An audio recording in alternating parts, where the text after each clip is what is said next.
This is a test. This station is conducting a test of the emergency broadcast system. This is only a test. James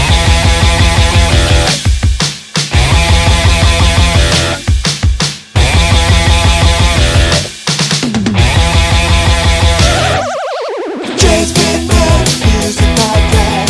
James McMahon Music Podcast. James McMahon Music Podcast. James McMahon Music Podcast. He speaks to the geeks and the musical freaks, but sometimes popular but mostly a freak because he's James McMahon Music Podcast. James McMahon Music Podcast. This concludes this test of the emergency broadcast system. Right then, I was just telling you about my back, which the listeners don't want to hear about because I talked about it extensively on an episode that's going to come out before this one. So I'll spare them that. It's very nice to speak to you. I've liked your music for years. So so when I heard when I got offered the opportunity to speak to you, I lapped it up. Oh, bless you. That's so nice. Where are you? You look a little bit like you have been banished to the attic. I'm not at home. Yeah, because we were meant to do it last week. So now, I'm at my husband's parents' place in Norfolk. I'm just getting vibes of like Christmas Eve. You're not in your own house. It's totally that vibe. Yeah. I didn't go to my parents-in-law this Christmas and it's fine. They don't listen to the podcast as far as I'm aware, so I can say what I want. Right. For the simple reason that I just didn't want to feel 15, you know. Yeah, I know. It does feel a bit like it. Particularly feels like that in this room. It's wonderfully kind of stuck in the 80s. Like, can you see the big global map? Yeah. It really makes me feel terrible because I lie there looking at it thinking I really didn't know that country was there, and I feel terribly ignorant when I lie looking at it, or I feel a bit like I'm on drugs. But it's got an 80s childhood feel to it, this room. It's great. It's very, very different from our house. The one that always blows my mind is that I'm pretty good in knowing, you know, countries in the Middle East. It's very rare that someone says the name of a country and I'm like, I don't know where that is. But I'm rubbish with the States. Oh, really? Oh, see, that's the total opposite of me because I've toured the States relentlessly. So my geography of the States is fairly good. There's still many that I amazingly haven't been to, even though I've toured there countless times. But my geography of North America is not bad. Yeah, whenever anyone offers me an interview with a musician and they say that they're Central Time or Eastern Time, I'm just very much in their hands. You know, I don't really get it. It's a total blank. Have you not travelled there much then? I've done quite a lot with work. You know, I've interviewed a lot of bands in the States. That's what I would have thought. Yeah. Yeah, but I'm not even sure I could tell you what side of the country. So like for example, I made a real clanger on the podcast the other day where I got the name of a very influential artist wrong. So I just feel at the moment pronunciation. It's totally the wrong. My brain just froze. I said Rick. I was talking about the song "Word Up." You know the song "Word Up." Yeah. Word up. You know, yeah, big song. It's an iconic song. And I said, I was asking the band who'd covered it. They had a hit with this song, with a cover of this song. Yeah. And I said to them, I was like, "Oh, has Rick James ever acknowledged it, or did he? He's not with us anymore." And they were like, Rick James, and then I realised it was the band Cameo. And that was like, for a music journalist, I might as well just hand in my membership card. Exactly, yeah. So the thing with the States is I just feel like it's okay now. I'm just going to I can make mistakes. No one will judge me. But isn't everyone's memory shot now anyway? That's kind of the thing, isn't it? Before or am I just self-referencing here? Well, before we get there, let's just establish this. So LA is on the West Coast. Well done. New York would be on the East East Coast. Coast. Well done. Okay, I'm doing well. 100%. Vegas, that's down from LA. Oh my God, now you've made me doubt. Yeah. Okay, Seattle, that would be Pacific Northwest. Pacific. So west, up I've got to north. probably fudge that actually. Yeah. It's Have you beautiful out there. And that's like in Portland, Oregon's out that way as well. And it's really lovely coast. Oh my God, the beaches. Oh, all right? So out there. I've been to Austin, that's Texas. Yeah. That's sort of down like below the middle down. Yeah. I think Austin's very I think I'm okay there. I think I've worked it out. really well. You had me on Vegas. Tell me about your memory. What's wrong with your memory? Oh no, well, I don't. I mean, I've birthed 2 kids, and I'm still breastfeeding them, and I don't sleep, and that has a pretty mental effect on your brain, as you might be able to imagine or not. I don't know. And I don't know. I just feel like everyone I talk to from all walks of life, and actually, I think I'm going to say most ages as well, they just seem to. I think the difference is that, like, younger generation now are just not. They don't get as neurotic about losing their memory because they're so just like it's so kind of phone culture and stuff anyway. But I feel like my generation and probably our generation, it's just kind of everyone saying like, "Oh, I've got brain fry," and I just wonder what that's about. I can't help thinking that it's kind of our way of not having quite coped with the internet and technology or something. But it's not just me becoming a mum. I don't know. Do you think the world actually ended in 2012 and in accordance with the Mayan calendar? And we all thought we survived, but actually we are living in hell. 2012. I'm trying to think what was happening for me personally in 2012.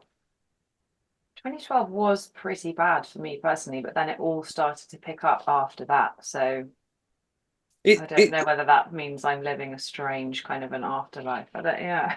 It's just weird. Like last night, I know it's not night before last. Again, I can't place times and events, but night before last, I'm very interested in UFOs.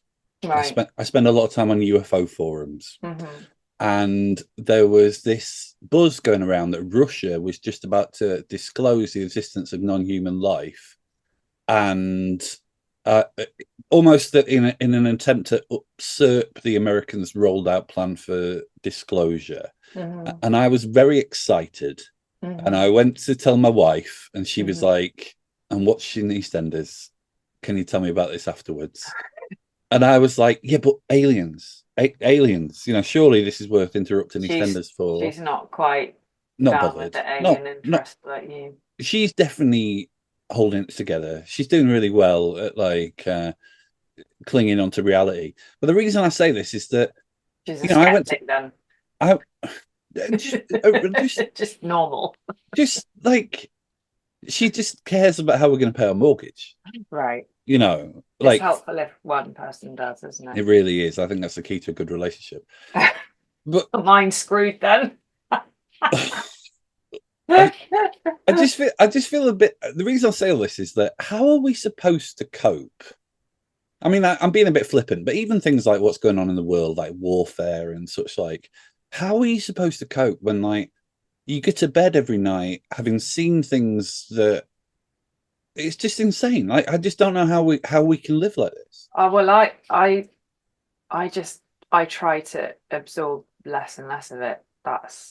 And in a way, I'm kind of that's like one of the unexpected silver linings, I think, of becoming a mum and a parent is that you're so preoccupied, your time is so kind of pressured that I don't know.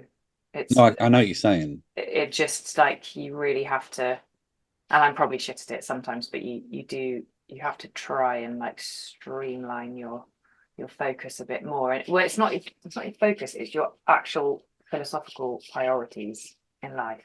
Yeah. And And also like shielding them. I just realized that even, you know, I don't have time to read the news as much as I'd like to. So often for me, like the radio will be like a quick kind of, right, what's happening in the world? But actually, I find myself often turning it off to try and kind of shield them, because even though I'm not totally sure the eldest like understands everything, I don't know. I mean, I'm like a super sensitive person, so I kind of I noticed that you're like into horror. I can't even, like, when I was a kid, EastEnders was too scary for me. So that gives you an idea of like how How do you know I'm into horror? I just saw it on like your Yeah, website or yeah. You something. follow. I saw you follow me on Twitter. I was like, Yeah. I was like, someone is doing some pre-interview. I was like, okay. But yeah, I just yeah, so if you can imagine that I found EastEnders too scary when I was a kid and I can't watch horror movies, then the news at the moment plus trying to shield your little kids is just, I just have to slightly like membrane. How is having? I'm very conscious of asking you this because I'm a bloke and you're a woman, and I don't have kids, and I No, just I'm sorry to keep referencing it. It's no, not at all. I guess there's just I guess as a male journalist, I'm conscious of like prying. You know, I'm conscious of like being. oh no, not at all. Ask away. I just I shouldn't keep referencing them, but it's No, just so, not at all. I just don't want to like.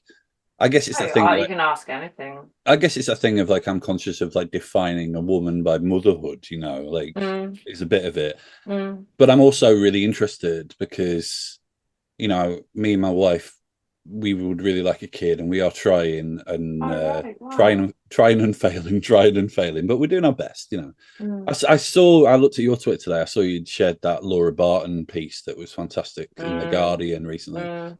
and it sort of got me thinking a bit about, and this is a question that I hope I'm okay to ask, like how does you know like your musical career I feel like has been in the ascendancy.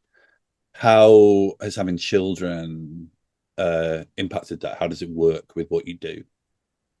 Really hard. Yeah. It's really hard, and in a way, this, you know, this forthcoming record, this new record, is like um both really exciting and at times feels like totally uncharted.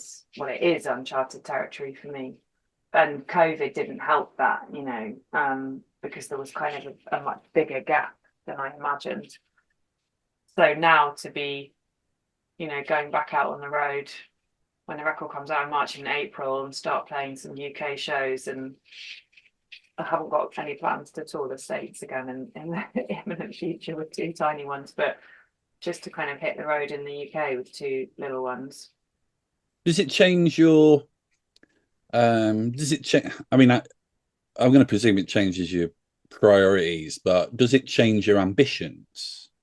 No, not really. I mean, it changes priorities in the kind of daily life way that I was talking about in regards to things like the news earlier. But actually, alas, no, one doesn't lose.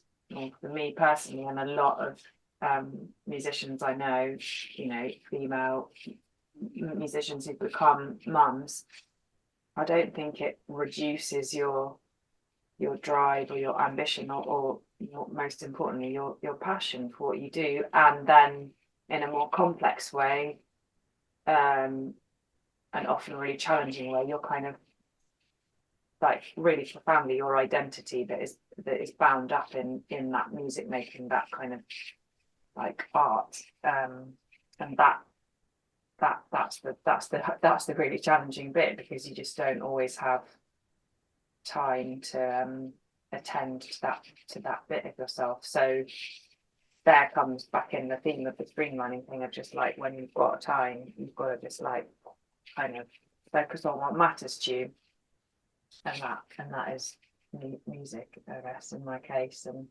trying to get it out there and just play it and hope that, you know, it moves some people. And yeah, And that definitely doesn't change just because you've got 1 or 11 children. What's your? Can I? This is nothing to do with children. Where's your microphone? Are you speaking into the? Oh, sorry. Is it in these headphones? These crappy headphones? I'm so sorry. Whatever you just did then just made it a million times better. Oh no, has it all been totally silent? I'm very sorry. No, not silent. It was just. I've got weird ears, and for some reason, this is when I toured with bigger bands, and I had like proper in-ear monitors. I always used to pull them out halfway through the gig, and I feel a bit like that right now because I don't want these in. I was thinking Olivia's having some issues with her ears, but it's a weird thing to say to someone like you seem uncomfortable with your ears. I'm really sorry. No, it's fine. I think I'm gonna just leave it in, to be honest, so that we don't have to revisit everything we talked about. But why do you have weird ears? Oh, I don't know if I've got weird ears, but I just feel like even when I toured with big bands and I had like molded in-ears made, like you see like the really big pop stars play with, they don't have monitors on stage, they have like the ones you put in here. Yeah. And mine were all molded specially, but there's something about, I don't know whether I've got little lug holes, but they just never seem to like stay and fit. Back to my hypersensitivity. my wife doesn't have any earlobes, and oh yeah, I've got lobes. and she's always like loads of people don't have earlobes, and I don't think I've met anyone who hasn't got earlobes actually, other than my wife. So. I think I have, and then I remember going to school with a kid who had the opposite and had really long ones, and they called them like they had very long earlobes. Well, kind of normal.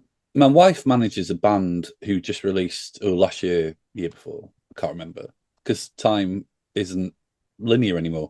No. Released a record that was called Lobes, and I did wonder whether it was some kind of covert joke. Yeah, I haven't asked them. I won't ask them. That's cute. One of the things I really love about your music, now that we've sorted out your ears, is that I love the grace of it. Increasingly, and it ties into a little bit, I think, what we've been talking about. You said about me liking horror movies, and I love all that stuff. I like very visceral. Art, but as I've got older, I've definitely got more into music which is perhaps more skeletal, more beautiful, more stripped back. I have way more time for classical and folk and just things with a more gentle touch. And I think a lot of that is because the visceralness that I was talking about is less in the art now and more in the world. I wonder how conscious the sort of the lightness of touch in your music that I like so much. I wonder how conscious that is. That's really interesting, and it relates so much to the politics of today, doesn't it? And I think it's super conscious, and I think on my part, it's also just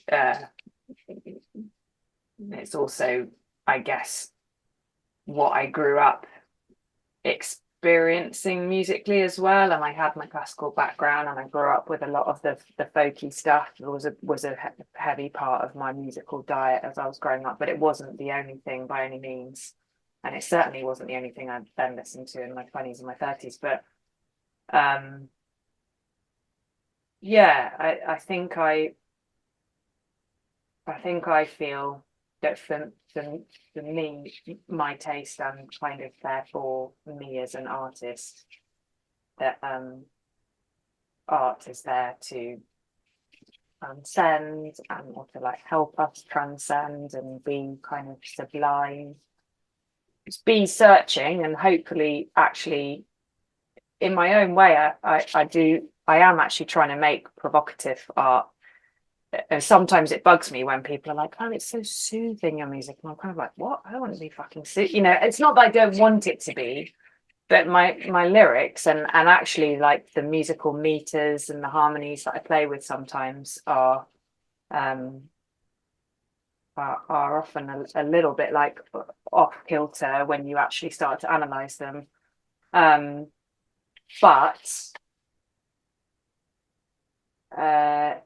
I don't think it's it's interesting you're using the word visceral, because I mean, I love visceral things, but I guess maybe we have slightly different definitions of visceral.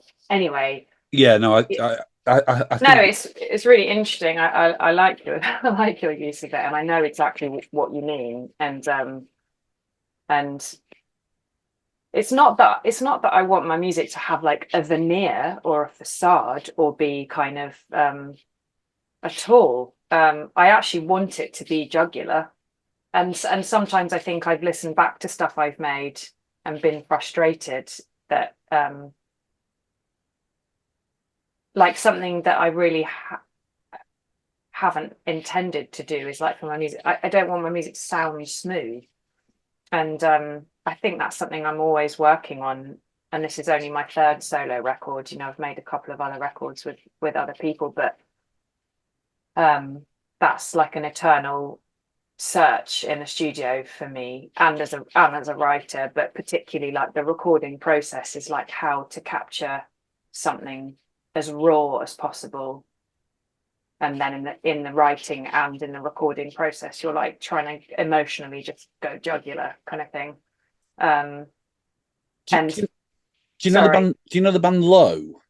Yeah. And one of them tragically died, didn't they? Not that long ago. Yeah, cancer, foot cancer. Yeah. Yeah, they're amazing. They exactly capture that feeling. Yeah. I think I just had a thing. I remember going to see Low not that I've long never ago. seen them live. Well, I think sadly no one will get to again because they were very much the sum of their parts. But I went to see them play at the Barbican, and I remember it was around the time I really felt like the world was just the volume of it was just getting too much for me. And I remember watching them and being like, you know, what they were saying with silence, what they were saying with you know, it was louder than a scream, you know. And really clever writing, and yeah. But I also just think, you know, I don't want you to think that I don't think that, you know, I don't want you to think that I'm saying that your music is vanilla in any way. Because no, that's I'm just bringing in my own like hang-ups probably. Well, no, because I actually think the storytelling on this record is incredible. I think that some of the things that you you know that you cover. What's the song that's about your sister like moving to the lighthouse? Yeah, tell me about that. Well, it's just a silly nod to the Virginia Woolf title because it seemed too good not to nick. And I love the novel, but it's actually got nothing to do really with the Virginia Woolf, other than the fact that it's about my sister who left London with her partner and her two kids and took them out of school and moved to an island, not way up in Scotland, but just off the kind of the border, off the west coast, and home educated her kids for a year and a half, got a few sheep, and just I feel like we all need to do that. Well, the weird thing is she did it a couple of years before COVID, and then she had all her kind of stoky friends texting her when COVID happened, going like, how do you do this? What do we do? But and now they live between the mainland and the island in Scotland, so they've really it was a really, you know, pivotal, life-changing thing, and if one is a horrible term to use, but it was a success. You know, it worked for them. It kind of bound them together all the deeper as a family, and the kids. That place is very kind of, it means a lot to them now. And it's got an amazing Stevenson lighthouse on it. And I think, I don't know, my silly romantic kind of, you know, Bohemian family have always had a thing about lighthouses, and we've always, like, I think even my sister and I probably as kids like fantasized like, oh, one day we'll live in a lighthouse, and then my sister actually went and did it. So that's the literal background, but then obviously I used a lot of those metaphors to kind of riff on not just my relationship with my only sibling, who I love very deeply, but also, you know, her. She's an amazing person, and I'd always wanted to write some kind of a homage to her, but I only slightly regret that it's a little on the wistful side. But I'd say there's a fair amount of family trauma in my family, as we all have, you know, and I kind of wanted to,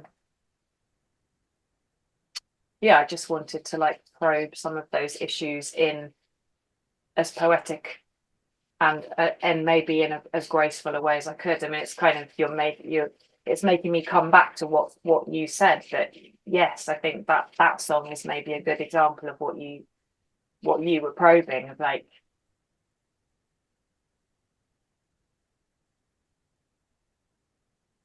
you know, am I trying to kind of frame something I'm trying to explore difficult issues, say some difficult things that probably my family and my sister don't actually want me to say.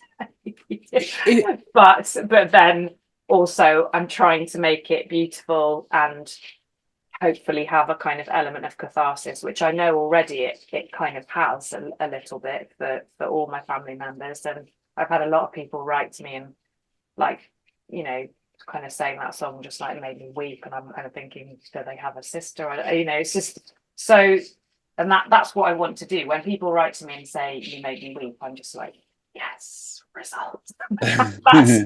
that's my absolute goal in life. I don't know why. I just want to touch that nerve in people and make them feel stuff that they otherwise might be repressing.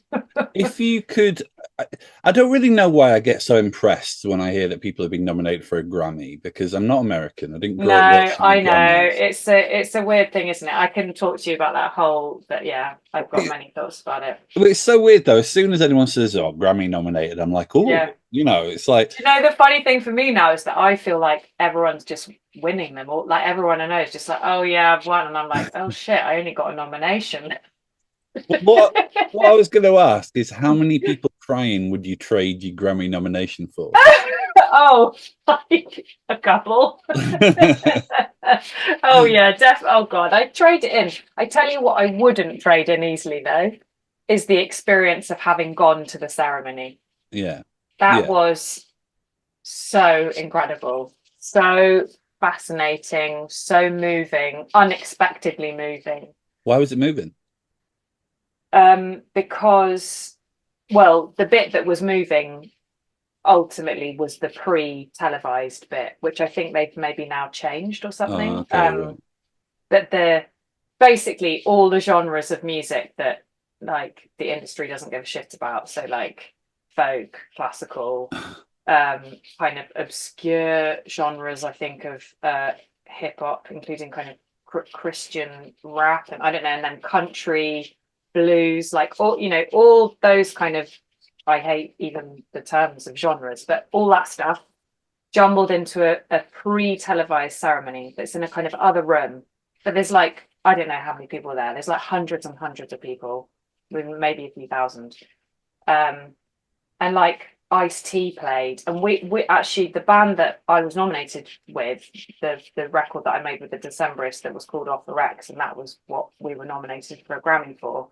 They invited us to play at the Grammys, but the Decemberists didn't want to do it. They couldn't, and it was too expensive and blah, blah, blah, blah. So I nearly got to sing at the Grammys, but anyway, it would have been pretty cool to be backstage with Ice-T.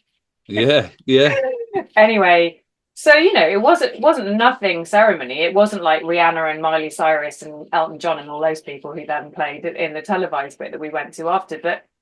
But just getting dolled up, being there with my then boyfriend in New York, staying at my manager's house, and then, getting taken in a kind of whatever, like a little limo-y car, and just going there and doing the red carpet bollocks, and then sitting in that room and the lights going down and just hearing about all these records that,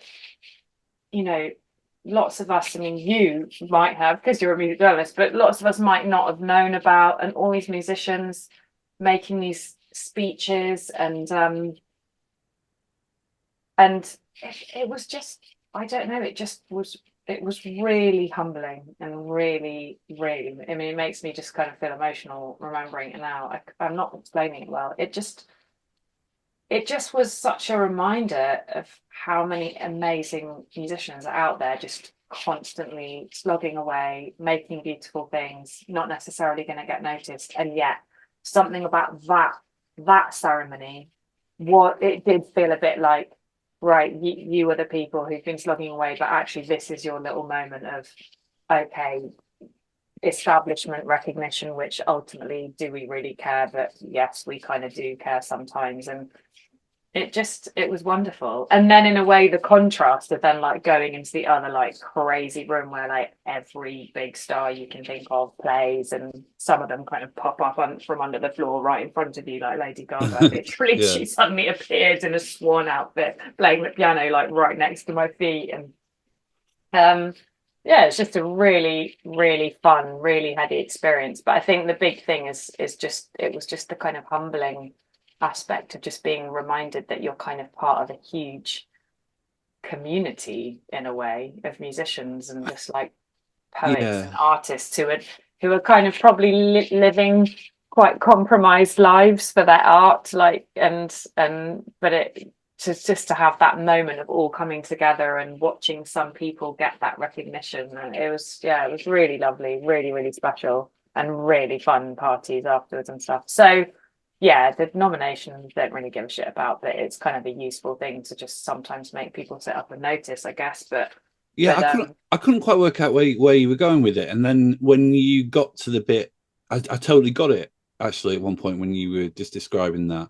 I just did sorry, was it really long-winded? no. I felt like you were trying to find a way to articulate what you felt, Yeah, and then I twigged. You know, yeah, I just did I speak to a lot of people on this podcast who yeah. You probably they have one of you. well, I guess I speak to people on the podcast quite often who've been beaten up by the music industry a bit, or people who, quite often there's a disconnect between what I feel like those people deserve and what they've actually got. Like Right. I just spoke to a songwriter this morning who's just made a record that, I lost my dad 18 months ago. It's when you mentioned family trauma. I've just written a book, a memoir Oh, right. that's coming out next year. That's very much about family and Mm. things that sort of I've navigated with family in my life. And Oh, wow. so I was listening to this record, and I was like, sometimes when you listen to a record and it's the record you need to hear at the exact Yeah. right moment in time. And I spoke to him, and he was telling me about, how he couldn't afford his mortgage, so he just bought a houseboat.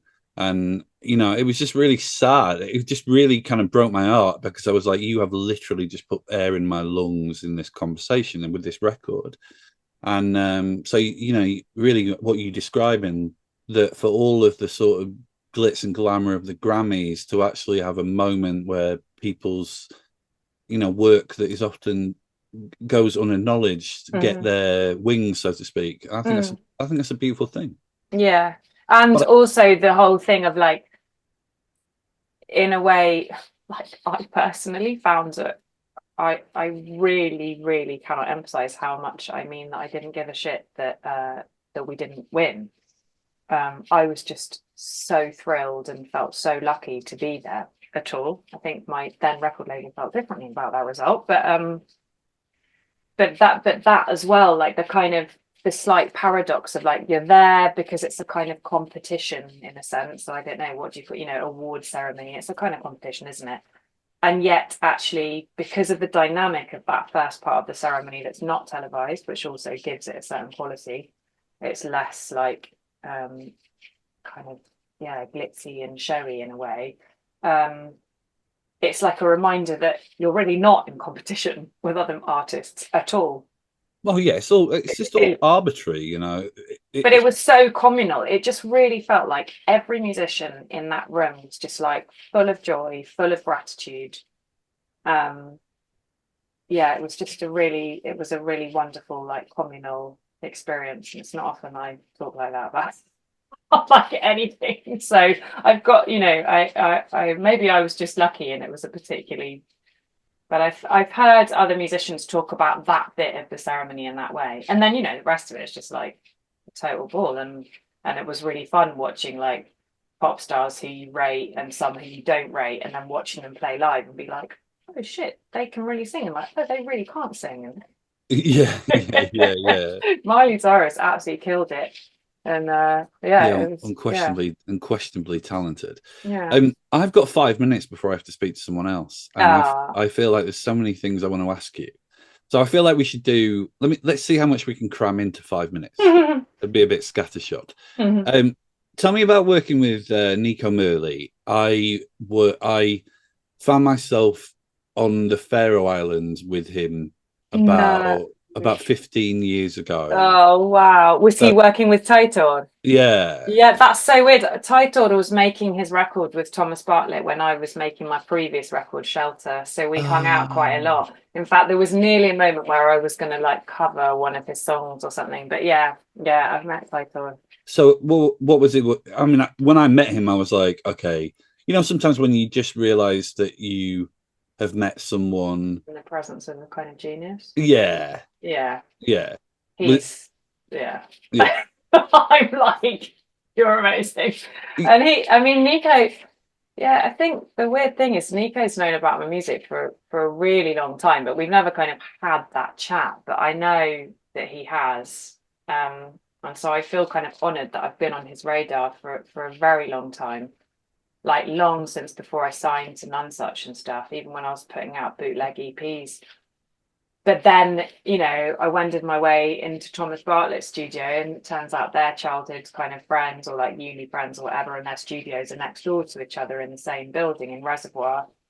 I turned 40 while I'm making my COVID postponed post-motherhood record, that I was meant to make when I was pregnant, but the gates got shut and COVID happened. So I'm finally making it with my family in tow, and Nico texts Thomas from next door. And it's like, hey, what does Olivia want for her birthday? And then we kind of were joking, like some arrangements for the record. And then he was like texting back like, well, I've got a trombone player who like owes me some favors. And me and Thomas were just like wetting ourselves like, no, we really don't want trombone on the records. And then he basically did me some string arrangements for my 40th birthday, which was like a kind of joke dream come true. And for me, like, they just colour and pepper the songs and the record like so perfectly. It's like everything I dreamed of. But yeah. I feel like we were getting on so well until you criticised trombones. Oh. I'm a big fan of a trombone. I'm not impartial to a trombone. I just didn't want a trombone arrangement on my record.